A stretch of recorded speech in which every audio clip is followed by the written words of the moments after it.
지난주에는 야곱이 외삼촌 라반으로부터 제안을 받죠. 나를 위해서 일해라. 그러면 너가 원하는 것을 품삯으로 월급으로 주겠다. 그렇게 제안을 합니다. 그래서 야곱은 다른 거 필요 없습니다. 나에게 당신의 딸 라헬을 주신다면 내가 기꺼이 당신을 위해서 7년 동안 봉사하겠습니다. 그렇게 얘기를 했습니다. 라헬을 사랑하는 야곱 눈에는 다른 것들이 보이지 않는 거예요. 7년이라는 고된 시간이었지만 그 시간이 기쁨의 시간이었고 며칠같이 훌쩍 지나가 버렸습니다. 그리고 드디어 손꼽아 기다리던 그날이 되었습니다. 손꼽아 기다리던 그날. 여러분에게는 손꼽아 기다리는 날이 무슨 날입니까? 학생들에게는 방학이 손꼽아 기다리는 날이 될 수도 있겠고요. 직장인들에게는 월급 받는 날이 또는 휴가가 손꼽아 기다리는 날이 될 것입니다. 그리고 결혼을 앞둔 청춘 남녀에게 손꼽아 기다리는 날은 결혼하는 날. 나에게도 그런 날이 올까? 네, 그런 날이 옵니다. 우리는 그 날을 손꼽아 기다리고 있습니다. 야곱에게는 라헬을 아내로 맞이하는 것이었습니다.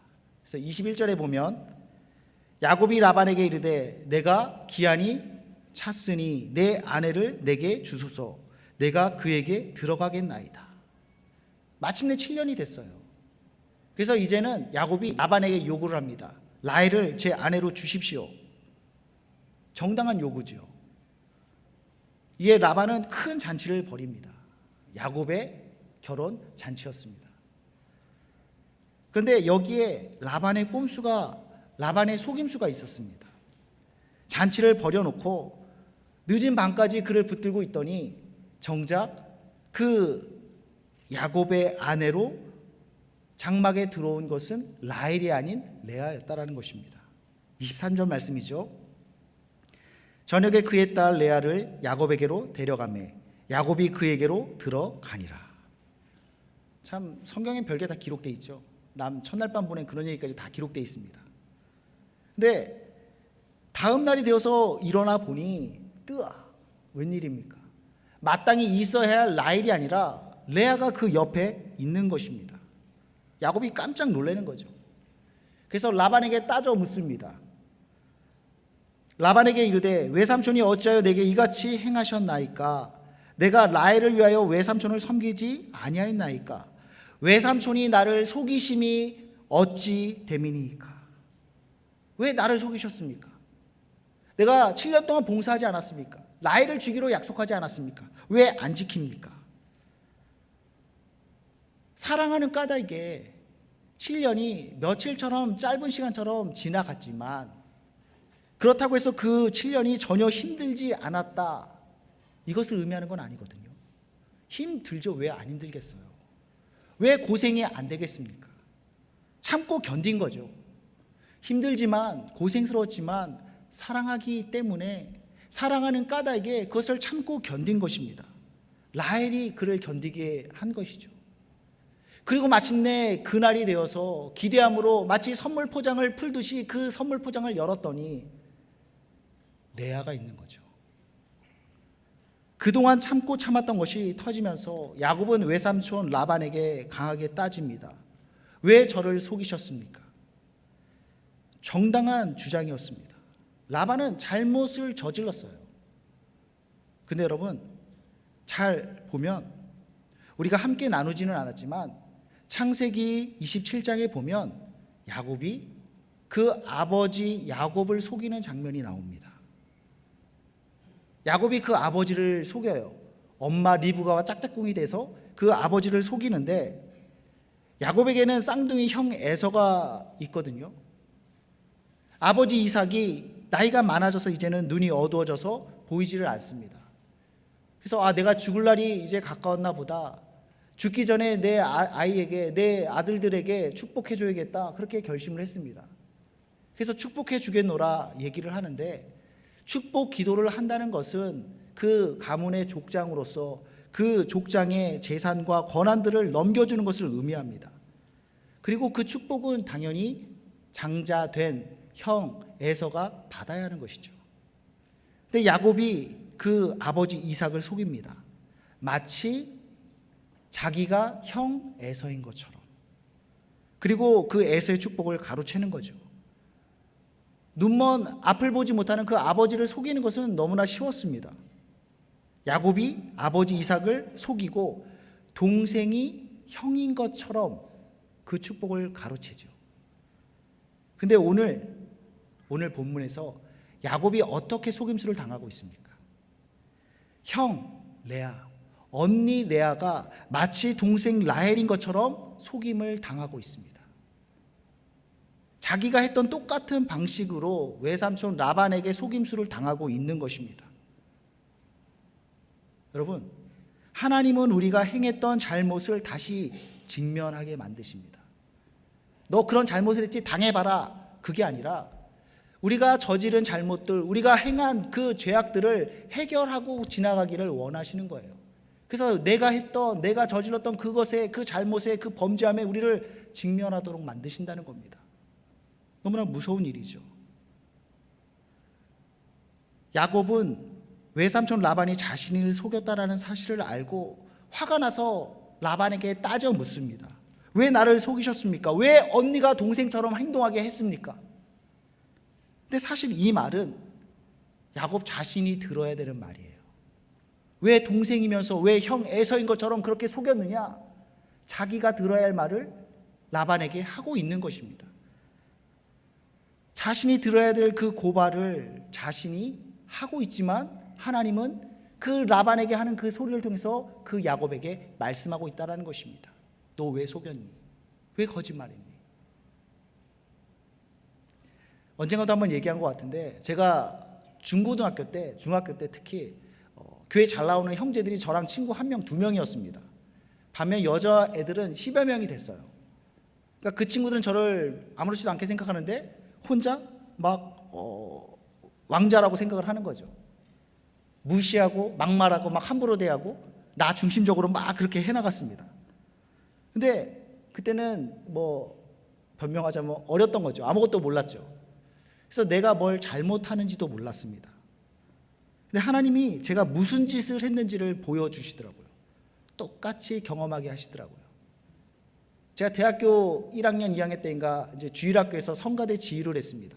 10여 명이 됐는데 놀랍지 않습니까? 제가 지휘를 했어요. 10여 명의 아이가 있었는데 그 중에 초등학교 5학년 여자애 6명이 핵심 멤버예요. 근데 말을 더럽게 안 들어요. 선생님을 무시하고 자기 마음대로 막 휘젓고 다니는데 야, 도저히 안 되겠다. 그래서 한 번은 마음 먹고 혼냈습니다. 너희들 그러면 되겠냐? 연습 시간 잘 나오고 예배 때는 전도사님 말씀 잘 듣고 성가들로서 모범을 보여야 되지 않겠냐? 막 그런 말들을 했어요. 다음 주에 안 나오더라고요. 6명이 단체 행동을 합니다. 찾아갔죠. 그래서 내가 잘못했다. 내가 너희들한테 너무 심한 말을 했지. 어르고 달래고 겨우 앉혀놨습니다. 그 초등학교 5학년 애들이 했던 그 행동들, 말을 무시하고 말 함부로 하고 제가 했던 그 모습들을, 말들을 이 아이들 통해서 저에게 그대로 하시더라고요. 떠오른 것이 내가 우리 동기들한테, 친구들 했던 행동들이 이런 행동들이었는데 비로소 깨닫게 되고 회개하게 되었습니다. 나의 잘못을 깨닫는 그런 기회였던 거죠. 여러분, 내가 혹시 저질렀던 잘못, 하나님 앞에서 행했던 범죄함이 있습니까? 하나님은 우리로 하여금 그것을 다시 직면하도록 만드십니다. 가장 좋은 것은 죄를 짓지 않는 거죠. 하나님은 용서해 주세요. 그러나 그의 죄에 대한 대가는 우리로 하여금 치르게 하신다는 것입니다. 죄 짓지 말아야 돼요. 그리고 이미 죄를 저질렀다면 그것을 놓고 하나님 앞에 속히 회개하는 그런 모습이 우리 가운데 있어야 할 것입니다. 다시 신부 바뀐 사건으로 돌아와서 라반은 왜 신부를 바꾸는 그런 일들을 저질렀을까요? 야곱이 라반에게 따져 묻습니다. 왜 나를 속이셨습니까? 왜 라헬이 아닌 레아를 나에게 아내로 주셨습니까? 그러니까 라반이 하는 말이, 우리 지방에서는 언니보다 동생을 먼저 보내는 그런 풍습이 없다. 그냥 풍습을 따라서 언니를 먼저 보낸 거다. 언니를 너에게 먼저 준 거다라고 말을 합니다. 아무렇지도 않게 그렇게 얘기를 해요. 그러면서 다시 제안을 합니다. 27절이죠. 이를 위하여 7일을 채우라.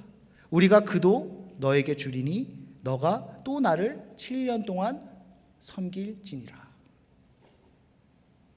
다시 나를 네 아내로 줄게. 7년만 더 일해. 그러면 돼. 어차피 라헬을 줄 거면 먼저 라헬을 주고 다시 레아를 주면 되지 않습니까? 근데 생각해 보면 레아는 별로 매력이 없었던 여자예요. 매력적인, 그래서 사랑하는 라헬을 위해서라면 기꺼이 7년을 헌신할 수 있지만 매력 없는 그 레아를 위해서는 그렇게 하라고 하겠습니까? 남자는 사랑하는 여자를 위해서라면 절벽에 달린 그 꽃도 기꺼이 꺾어다 줄 수 있지만, 위험과 모든 수고를 감내할 수 있지만, 그 반대의 경우라고 한다면 손 하나 깜빡하는 게 힘들지 않겠습니까? 안 움직인다는 거죠. 특별히 오늘 본문에 보면 야곱은 몹시 당황하고 있습니다. 아마도 몹시 화가 났던 것 같습니다. 왜 이렇게 화를 내고 있는 것일까요? 별로 마음에 들지 않는다는 거죠. 과연 레아를 위해서도 그 야곱이 7년을 일할 수 있을까? 힘들다라는 것입니다. 만약 레아가 정말 예쁜 자매였다면, 매력적인 여성이었다면 야곱은 기뻐하면서 오히려 그 7년도 기쁨으로 감당했을 것입니다. 근데 막 화를 내는 거예요. 짜증을 부리는 거예요. 그만큼 레아는 매력적이지 않았다는 것입니다. 물론 성경에서 이 부분에서 정확히 기록하고 있지 않지만 우리가 뭐라고 얘기할 수는 없겠지만 분명한 거는 라반은 헌한 대낮에 야곱이 정신 말짱할 때 그 레아를 아내로 주지 않았다는 것입니다. 자기가 생각할 때에도 아버지지만 레아는 좀 아니다, 그런 생각을 했던 게 아닐까. 그래서 꼼수를 쓰는 거죠. 잔치를 벌려놓고 늦은 저녁까지 밤새도록 그렇게 그를 붙잡고 있다가 느지막이 그를, 그리고 레아를 그 장막에 함께 머물도록 했던 것입니다. 이제 야곱은 빼도 박도 못하는 거죠. 레아는 야곱의 아내가 되었습니다. 여러분 궁금하지 않으세요? 왜 라반은 그렇게 속임수를 써가면서까지 레아를 야곱의 아내로 보내려 했을까? 이런 속임수를 쓰는 그 라반의 진짜 목적이 뭘까? 레아를 너무나 사랑하는 딸인데 이대로 두면 제대로 시집을 가지 못할 것 같아서 그 사랑하는 마음에 속여서라도 그 야곱에게 시집을 보낸 것일까? 라반의 본심은 27절에서 나타납니다. 이를 위하여 7일을 채우라. 우리가 그도 내게 주리니 내가 또 나를 7년 동안 섬길지니라.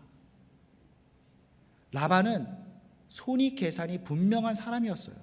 절대 손해보는 짓을 안 합니다. 자신의 이익을 위해서라면 자기 딸을 기꺼이 파는 사람이고요, 자기의 그 이익을 위해서라면 자기의 딸도 버릴 수 있는 사람이었습니다. 자기에게 무엇이 이익이 되고 무엇이 손해가 되는지를 분명히 알았어요. 그리고 그가 그렇게 속임수를 통해서 그가 갖고자 했던 것은, 그가 얻고자 했던 것은 야곱이라는 것이죠. 야곱. 왜냐하면 야곱은 아주 성실하고 일을 잘하는 사람이었습니다. 29장에 보면 야곱이 처음에 그 동방 사람의 땅, 그 우물가에 도착하는 얘기가 나옵니다. 우리가 이미 살펴본 내용인데 거기에 보면 야곱이 그 라반에게 속한 목자들을 만나서 이야기를 하는 장면이 나와요. 29절 7절에 보면 우리 여러분이 한번 읽습니다. 시작. 야곱이 그들에게 이르되 해가 아직 높은즉 가축 모일 때가 아니니 양에게 물을 먹이고 가서 풀을 뜯게 하라. 목자들을 만났는데 라반의 목자들이에요. 근데 해가 아직 높은데 아직 일할 시간인데 더 일할 수 있는데 그 목자들은 우물가에 와서 쉬고 있습니다. 물을 먹이는 것도 아니고 다른 목자들이 와서 그 우물을 덮고 있는 그 뚜껑을 열 때까지 그냥 쉬고 있는 거예요. 그 모습을 보면서 야곱이 말하는 것입니다. 아직 해가 높지 않냐? 더 일할 수 있지 않냐? 더 일해야 되지 않냐? 근데 여기서 쉬고 있네? 야곱이 어떤 사람인지를 보여주는 거죠. 그냥 그 목자들의 모습을 보니까 적당히 일하고 시간 나면 쉬고 좀 그런 게으른 모습 가운데 있었던 것 같습니다. 그거를 못 보는 거죠. 그 꼴을. 그러면 다른 사람에 대해서만 지적하고 자기는 뭐 열심히 안 사냐? 그게 아닙니다. 31장 40절에 보면 그가 이렇게 말합니다.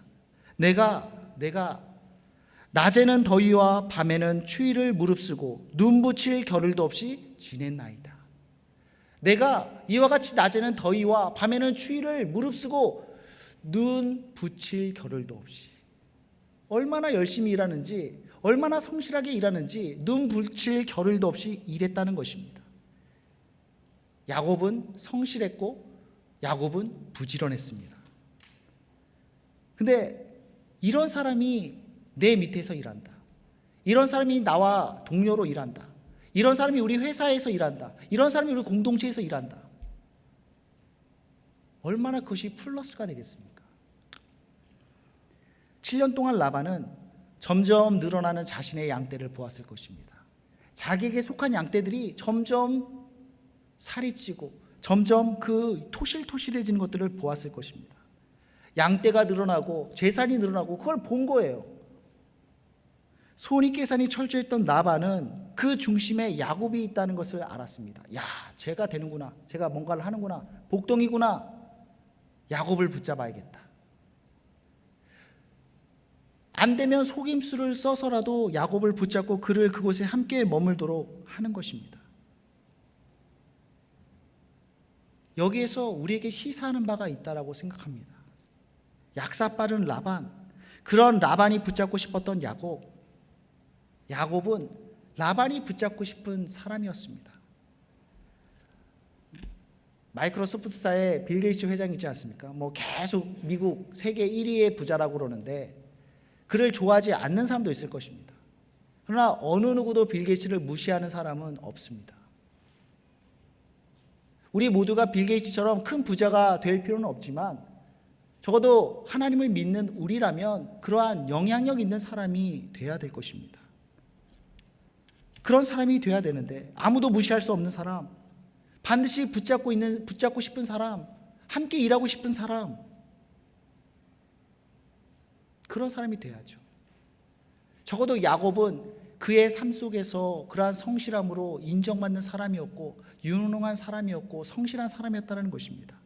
우리 가운데도 그러한 모습이 있어야 되는 것입니다. 취업하는 입장에서는 참 직장을 구하는 게 쉽지가 않죠. 그러나 그 일할 사람들을 찾는 회사 입장에서는, 기업 입장에서는 일꾼들을 찾는 것이, 인재들을 찾는 것이 큰 어려움이라고 호소를 합니다. 참 이상하죠. 중요한 것은 세상이 이렇다느니 저렇다느니 그렇게 떠들고 불평만하는 것이 아니라 내가 실력을 갖춘 인재가 되는 것입니다. 예전에 마이크로소프트사에서 일하시던 분이 하는 얘기를 들은 적이 있는데, 모든 회사가 그렇겠지만 마이크로소프트 여기도 스카우트 팀이 있대요. 전 세계를 훑으면서 좋은 인재를 찾는 그 일들을 하는 부서입니다. 그러다가 좋은 일꾼을, 인재를 찾는다. 그러면 막 여러 가지 조건들을, 최고의 대우를 해주면서 그를 스카우트하려 합니다. 그러나 설득하려고 해도 안 된다. 그러면 나중에는 그 기업 자체를 다 인수해서 사버린대요. 그 사람을 얻기 위해서. 인재에 대한 열망이 얼마나 대단한지를 확인할 수 있는 부분이라고 생각합니다. 실력을 갖춘 인재가 된다면, 우리가 그런 사람이 된다면, 라반이 탐냈던 그런 야곱 같은 사람이 된다면 우리는 어느 곳에서나 필요로 하는 그런 사람이 되어진다는 것이죠. 그러기 위해서는 성실한 사람이 되어야 되고, 그러기 위해서는 탁월한 실력을 갖춰야 하는 것입니다. 이런 말하면 어떤 분들은 이렇게 자괴감에 빠지죠. 저는 아닙니다. 열심히는 살겠는데 그 정도까지는 안 될 것 같습니다. 어떡하죠? 어떻게 하긴 뭘 어떻게 해요. 하나님 앞에 은혜를 구해야죠. 하나님, 저를 붙잡아 주시고 주의 손에 붙들린 바 되어서 잘 쓰임받는 그런 인재 되게 해 주십시오. 여러분, 하나님 믿으세요? 그래서 그 능력으로 하나님 빨대 꽂고 하나님 그 쭉쭉 빨아보면서 그렇게 사실 겁니까? 하나님이 우리에게 달란트를 주시고 재능을 주시고 시간을 주시고 젊음을 주셨는데 그것 가지고 사용해야죠. 주님 나라를 위해서 뛰어야죠. 그런데 능력이 없다? 야고보서 1장 5절에 보면 누구든지 지혜가 부족하거든 모든 사람에게 후히 주시고 꾸짖지 아니하시는 하나님께 구하라. 그리하면 주시리라. 하나님, 저 하기 싫은데요, 피곤한데요, 그냥 저 알아서 밥 먹여주시고 알아서 그냥 저를 차로 라인해 주시고, 그게 아니라 하나님께서 우리에게 허락하신 그 삶의 자리에서 최선을 다하는 겁니다. 근데 안 돼요. 근데 지혜가 부족해요. 근데 열정이 부족해요. 성실함이 부족해요. 체력이 부족해요. 구하는 겁니다. 하나님, 지혜가 부족합니다. 저에게 지혜를 주십시오. 저에게 열정을 주시고 성실함을 주시고 감당할 수 있는 역량을 주십시오. 간구하는 것입니다. 그럴 때 하나님은 구하는 자에게 주시지 않겠느냐? 주시겠다. 너의 걸음을 인도해 주겠다. 너의 필요를 공급해 주겠다. 부족함 없이. 하나님, 우리를 기르시는 목자라면서요. 우리는 그의 양이잖아요. 하나님이 책임지시고 하나님이 인도하신다는 것입니다. 구해야 되는 거죠. 그리하면 주시리라. 그래서 인재돼야 됩니다. 일꾼이 돼야 돼요.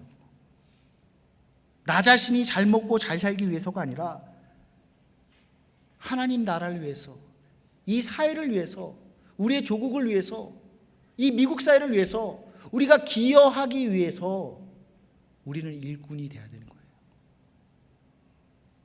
라반은 야곱을 얻고 싶었습니다. 그래서 야곱을 속이면서까지 그 7년을 더 일하도록 했습니다.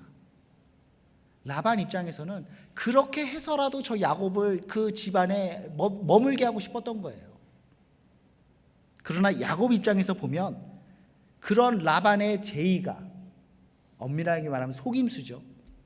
그것이 좋았을까요? 자기를 속이는데, 내 뒤통수를 치는데, 그 방법이 치졸하잖아요. 야곱의 의사를 물어보지 않고 속임수로 그를 올가맵니다. 이 라반이 정말 교활한 것은 뭐냐면 야곱이 무엇을 좋아하는지 알았어요. 그의 마음이 라헬에게 꽂혀 있다는 것을 알았어요. 그래서 그 라헬을 이용해요. 그래서 7년을 머물도록 하고 또다시 라헬을 이용해서 속이고, 그래서 또 7년을, 도합 14년을 그 라반을 위해 일하도록 했다라는 것입니다. 만약 야곱이 욱하는 성질이었다면 외삼촌이고 뭐고 주먹 날리지 않았겠습니까? 아니면 그 라헬을 잡고 도망치지 않았겠습니까? 그런데 야곱의 반응은 달랐습니다. 야곱의 반응은 달랐습니다. 거짓말로, 속임수로 자기를 올가매고 있는데 야곱은 그 라반의 제의를 받아들입니다. 다르게 말하면 라반은 속였는데 그 속임수를 그대로 받아들이고 있다는 것입니다. 당장의 손익을 따지지 않고 계속 자기 자리를 지키는 것입니다. 이게 하나님의 사람의 반응인 거죠. 때로 손해라 할지라도, 속아 넘어가는 경우라 할지라도 그것을 받아들이는 것입니다. 손해보는 일이라면 조금이라도 손해 안 보려는 사람 있죠. 막 계산기 두들기고 네가 손해니 내가 손해니 막 그거 따지고 그런 사람들 있죠. 당장은 손해보는 것 같지 않지만, 당장은 내가 여기서 이익을 챙기는 것 같지만 그렇지 않다라는 거예요. 신앙의 가장 기본이 하나님을 신뢰하는 거잖아요. 여호와는 나의 목자시니, 그 고백이 우리 가운데 있는데 그 하나님을 믿는다면 그러한 우리의 삶의 그 모든 걸음이, 계획이 하나님께 있음을 믿고 신뢰하고 나가야 한다는 것입니다. 하나님이 우리의 인생을 이루어 가세요. 내가 계산기 두들겨 봐야 머리만 복잡하고 또 그것이 유익이 되지 않는다니까요. 우리가 계획할지라도 우리의 걸음을 인도하시는 분은 하나님이십니다. 그 계획을 완성시키시는 분은 하나님이십니다. 야곱을 보세요. 당장에 그 아버지의 축복을 받으면 보다 나은 삶이 나에게 주어질 것이다 기대하지 않았겠습니까? 그래서 잘 살아보겠다고 그 아버지를 속여서 그 축복을 빼앗은 거예요. 안 못 보는 그 아버지를 속이는 것은 너무나 쉬웠습니다. 더욱이 엄마가 도와줘요. 그런데 그의 삶이 어떻게 됩니까? 형 에서로부터 분노를 삽니다. 그 에서가 야곱을 죽이겠다고 칼을 갑니다. 그래서 도망자가 돼요. 광야에서 그 방황하는 시간을 보내야 했습니다. 그리고 외삼촌 라반에게 갔더니 또 속임수를 당하고 뒤통수를 맞고 있습니다. 많은 경우 인간은 이것이 자기의 유익이 될 거다 머리를 굴립니다. 그러나 결과적으로 그것이 내 유익이 아니라 나의 걸음을 오히려 망치는 일들이 비일비재하다는 것입니다. 최선의 길은 하나님께서 우리를 이끄시고 하나님께서 우리를 놔두신 그 가운데서 최선을 다하는 것입니다. 누가 나를 속이고 내게 불이익을 주면 그냥 속임을 당하고 불이익을 감수하는 것입니다. 제가 이 부분을 놓고 되게 고민을 했어요. 이게 맞는 걸까? 우리 청년들에게 속임을 수를 당하고 불이익을 당하라고 얘기를 해야 될까? 이게 맞는 걸까? 묵상하고 했는데 하나님이 우리를 인도하시고 때때로 하나님이 우리를 광야에 던져놓으시고 단계 우리는 하나님의 섭리 가운데 그 인도하심을 받고 있습니다. 하나님이 우리를 손해보게 하실 때가 있어요. 가진 것을 잃게 할 때가 있어요. 억울함을 당하게 할 때가 있어요.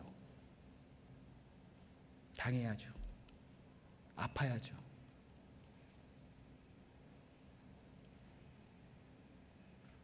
여러분, 그런 손해, 그 억울함은 하나님께서 갚아주십니다. 하나님을 믿는 삶이라고 해서 항상 꽃길이 우리 앞에 놓여지는 게 아니라는 거 알잖아요. 그렇기 때문에 손해가 있고 불이익이 있을 수 있고 아픔이 있을 수 있는 것입니다. 중요한 것은 내 자리에서 성실하게 사는 것입니다. 열심히 실력을 기르는 것입니다. 하나님에 대한 신뢰함이 있기에 우리는 불합리학 같은 불이익 같은 손해보는 그러한 상황 가운데서도 우리는 성실하게 중심을 잡을 수 있는 것입니다. 그리고 그 성실함이야말로 사실은 최고의 지름길이라는 거죠. 어떤 사람은 말합니다. 정보화 시대에 이 성실함은 시대에 뒤떨어지는 거 아니냐. 그렇지 않습니다. 시대는 성실함을 알아주지 않는다 할지 모르겠지만 하나님은 우리에게 여전히 성실함을 물으세요. 우리에게 성실한 삶을 우리에게 요구하세요. 진실함과 신실함을 우리에게 바라시고 요구하신다는 것입니다. 그리고 우리가 성실하게 그 하나님의 이끄심에 반응할 때에 그 순종이, 그 걸음이, 그 인내함이 사실은 최고의 지름길이 되는 것입니다. 너무 계산기 두들기 마시고요. 당장의 이익에 따라서 왔다 갔다 하지 마시고요. 때론 바보처럼 속기도 하고 때로는 손해볼 수도 있어야 할 것입니다. 그러나 우리가 성실하게 그 자리를 지킬 때에 하나님이 우리를 복댕기로 실만한 물가로 내 잔이 넘치는 그 기쁨의 자리로 인도해 주신다는 것입니다. 야곱은 라반의 집에서 다시 7년을 일했습니다. 라헬을 위해서 7년, 레아를 위해서 7년, 도합 14년을 일했습니다. 그 전까지는 아버지 집에서 부잣집 막내 아들로 정말 한량처럼 편하게 그냥 떵떵거리면서 살았을 그 야곱인데 외삼촌 라반의 집에 오면서 그의 직업은 양치기가 되었습니다. 그리고 그는 그곳에서 14년 동안 일을 했습니다. 정말 열심히 일했어요. 아까 우리가 31장에서 보았던 것처럼 잠잘 시간, 눈 붙일 겨를도 없이 그는 열심히 성실하게 일했다는 것입니다. 그런데 그에게 이 라반은 계속해서 그 주겠다라고 한 월급들을, 돈들을 계속 뒤집듯이 바꿔요. 그러나 야곱의 성실함은 흔들리지 않습니다. 보통 우리가 세상에서도 10년 한 분야에서 열심히 일하면 전문가가 된다라고 그러지 않습니까? 만시간의 법칙이다. 야곱은 그런 오랜 시간 그 일을 열심히 감당했습니다. 우리도 그래야 된다는 거죠. 자리만 그냥 엉덩이만 깔고 있으면 그게 나를 전문가로, 시간의 흐름이 나를 전문가로 만들어준다는 게 아닙니다.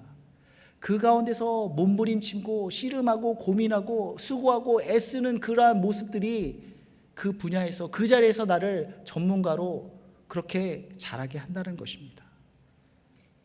야곱은 10여 년 이상 양치기 일을 하면서 계속 그 삶을, 양치로서의 삶을 살았습니다. 그리고 하나님께서 야곱을 축복해 주는데 무엇으로 축복해 주시느냐? 많은 양떼를, 많은 가축을 통해서 그를 축복해 주십니다. 그가 수고하고 그가 헌신하고 그가 성실히 그 땀을 쏟았던 그 현장을 통하여서 하나님이 야곱을 축복해 주시는 거예요. 그 성실함이 야곱을 하나님의 축복을 받을 수 있는 그 준비하는 그 자리가 되었고, 야곱을 준비시켰고 마침내 큰 거부로 축복해 줬다라는 것입니다. 하나님 앞에 성실히 살면 다 거부가 된다라는 그 의미가 아닙니다. 하나님께서 나에게 허락하신 그 자리 가운데 최선을 다해서 성실함으로 살아갈 때에 하나님이 그것을 복된 자리로 변화시켜 준다라는 것입니다. 우리 삶에서도 마찬가지죠. 내가 학생이다?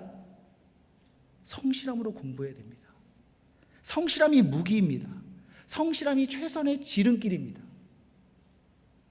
내가 직장 생활을 한다? 여러분, 직장에서 월급 받은 만큼만 일한다라고 말한다면 그건 정말 어리석은 얘기예요. 그런 말 하지 마세요. 내가 받는 것 그 이상으로 일하겠다라는 그런 모습이 우리 가운데 있어야 된다는 것입니다. 잭 존슨이라는 사람이 이런 말을 했습니다. 자신의 의무와 타인의 기대보다 더 많이 하는 것이 탁월합니다. 의무가, 이만큼 해야 될 의무가 있습니다. 다른 사람들이 나에게 기대하는 그 분량이 있습니다. 그런데 그것보다 더 하는 것이 탁월함인 거죠. 성실한 사람만이 더 할 수 있습니다. 그렇기 때문에 성실함은 탁월함입니다. 여러분, 그 성실함 가운데 우리는 실력을 쌓을 수 있고, 그 성실함 가운데 하나님 우리에게 주시고자 하는 그 축복을 받을 준비가 되어지는 것이고, 마침내 그 은혜들을 누리게 되는 것입니다. 우리가 그러한 은혜를 누릴 수 있었으면 좋겠습니다.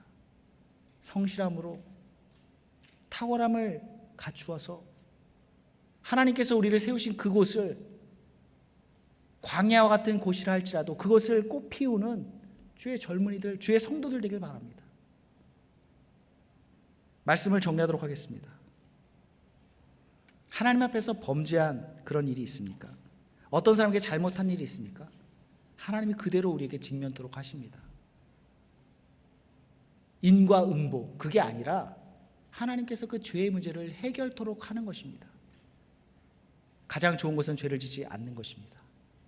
그리고 이미 죄를 지었다라고 한다면 하나님 앞에 회개하며 용서하며 정리해야 될 것입니다. 라반은 야곱을 붙들고 싶었습니다. 왜 그랬습니까? 그는 성실한 사람이었어요. 야곱이 있으면 일이 되는 겁니다. 재산이 불어나요. 양떼들이 건강해지고 토실토실해져요. 누구라도 그 야곱을 붙잡고 싶지 않겠습니까? 우리도 그런 야곱이 되어야 됩니다. 누군가에게 유익을 줄 수 있는 사람. 어떻게 그런 사람이 될 수 있습니까? 성실함입니다. 성실함. 나의 의무와 다른 사람이 나에게 기대하는 것 그 이상으로 하는 그것이 탁월함이에요.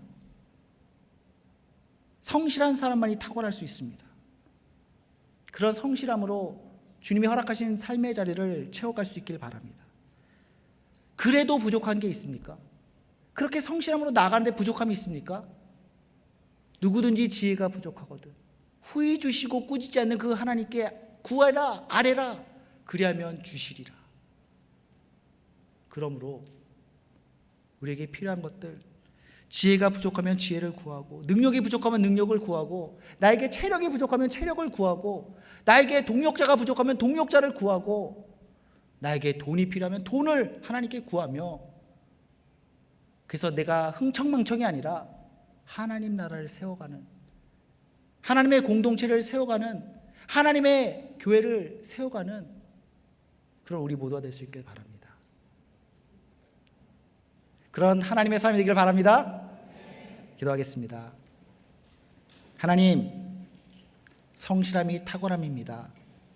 우리로 성실하게 하여 주시고 주님이 우리에게 허락하신 그 삶의 자리 가운데 최선을 다해 살아갈 수 있도록 도와주시옵소서. 감사드리며 예수님의 이름으로 기도드립니다. 아멘.